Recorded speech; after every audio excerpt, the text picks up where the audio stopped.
we need to complete our I-9 verifications. The I-9 is a legal requirement for U.S. employers, and what it is a verification of an employee's eligibility to work in the United States. Why we do it is basically because if we don't, it's going to end up costing us money. So non-compliance includes penalties and in some cases imprisonment. And the fines for non-compliance range from about $110 per employee to over $5,000 per employee. So if we were to ever get audited, if we had an I-9 that was missing, that had a lack of information on it, or they found us to not have done our due diligence in the process, these are the fines that we would face. So it's a pretty simple form to complete. It's done at hire and it's a two-part form. So the first part, the new employees complete in AllPay when they do their onboarding.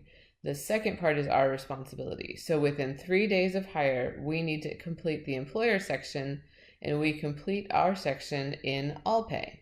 So once you're in AllPay, you're going to see this screen here, and these are the different modules that you can access as a manager. Some of them for your view will be grayed out because they're not relevant to what you need to accomplish, and most of the work that you're going to do is going to be in this HR module here, and that's where we're going to go to verify I-9s. So click on the HR module, and you will be brought to one of these screens. The first thing we're going to do is make sure we are on the correct employee. So up here at the top, you'll see a drop-down menu with all of the different employees that are active within your park.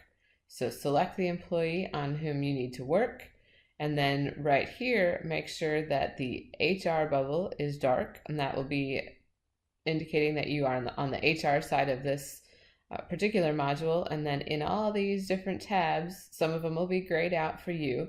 You're going to look at the I-9 tab, and this is where you're going to do all the work verifying the I-9.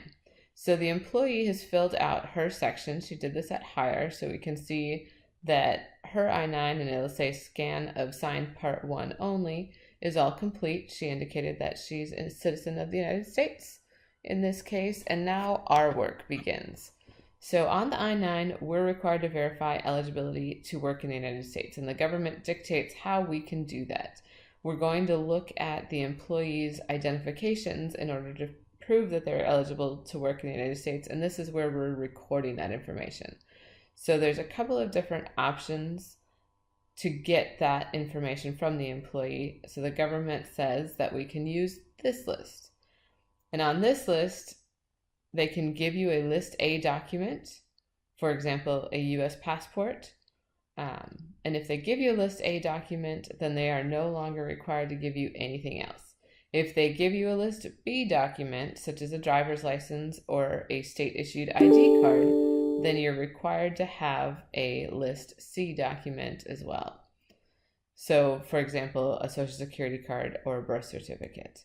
Now, because we have some younger people working for us that may not have a driver's license or a state-issued ID card, note that you can accept a school ID card provided that it has a photograph. All identifications that we accept need to be unexpired, so they have to be active documents. If it's beyond the expiration date, we need to request another one.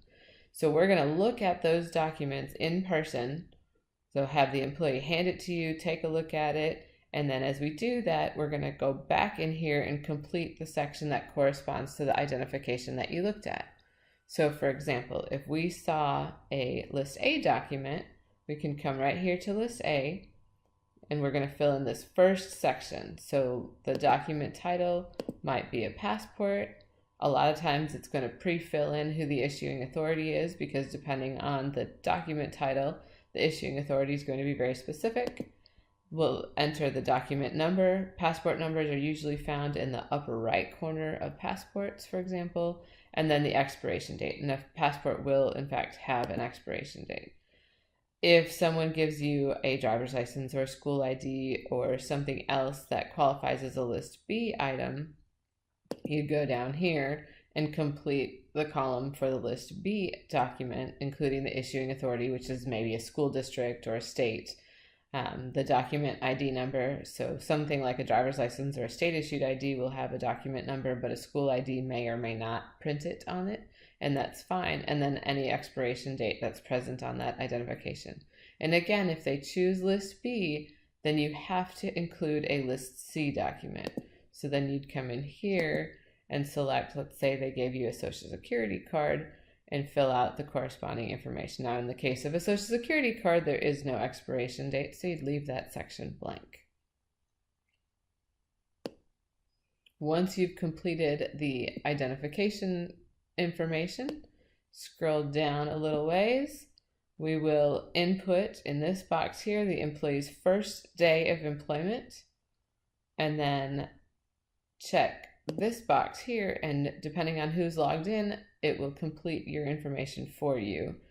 If we have an overdue verification, so as we go backwards and fix the ones that are not complete, we didn't have access to this system, so go ahead and select technical issues or technical problems from that drop-down menu, and once you've done all of those things, click on Save. You will see the screen flash green, and you will know that that particular I-9 has been completed. Just a few reminders to help you out. Make sure that you look at a List A document or a List B and List C document. Make sure the document is unexpired. You need to see the original documents. Do not specifically ask to see a particular document, so we cannot say to an employee, please bring in your driver's license and social security card.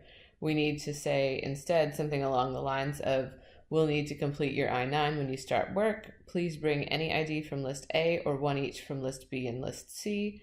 For example, you can bring a passport, or you can bring your driver's license and your social security card.